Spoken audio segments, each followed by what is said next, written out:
উপকূলীয় জেলা বরগুনার মহাসড়কগুলো দুধারে তাকালেই দেখা যাবে যে সারি সারিবদ্ধভাবে আমড়া গাছের কিন্তু চাষাবাদ করা হয়েছে। এখানকার যারা কৃষক রয়েছেন তারা প্রধান ফসলের পাশাপাশি যে অপরিচালিত যেসব ফসল রয়েছে, উচ্চ মূল্যের যেসব ফসল রয়েছে সেগুলোরও চাষাবাদ করেন। বিশেষ করে আমরা দেখেছি যে এখানকার বেশিরভাগ যে কৃষক রয়েছেন তাদের বাড়ির উঠোনে কিংবা বাগান করে কিন্তু আমড়ার চাষাবাদ করা হয়েছে। 2005 সাল থেকে বরগুনাতে বাণিজ্যিক ভিত্তিতে আমড়ার চাষাবাদ হয়, যেহেতু বরিশালের আমড়ার সুখ্যাতি রয়েছে সারা দেশ জুড়ে। এবং এখন প্রায় যে মৌসুমের শুরু, এই মৌসুম আরও 2 মাসের মতো চলবে।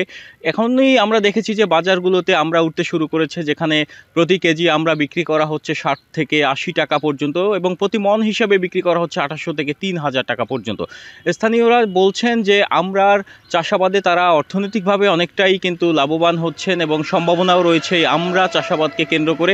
এবং উদ্যোক্তাদের সাথেও কথা হয়েছে, তারা আমাদের জানিয়েছেন আমড়া থেকে উৎপাদিত নানা ধরনের আচার কিংবা অন্যান্য যে পণ্য রয়েছে সেগুলোরও কিন্তু মানুষের কাছে চাহিদা রয়েছে এবং তারা বিক্রি করে বেশ একটা মুনাফাও অর্জন করতে পারছেন। জেলা কৃষি সম্প্রসারণ অধিদপ্তরের তথ্যমতে জেলায় প্রায় 205 হেক্টর জমিতে আমড়ার চাষাবাদ হয় এবং আমড়া চাষিদের যে কোনো সহায়তার জন্য তারা সার্বিক যে প্রশিক্ষণ এবং যে ধরনের পরামর্শ তার কৃষি অফিস থেকে দেওয়া হয় সেটি তারা দিয়ে থাকেন বলে আমাদের জানিয়েছেন।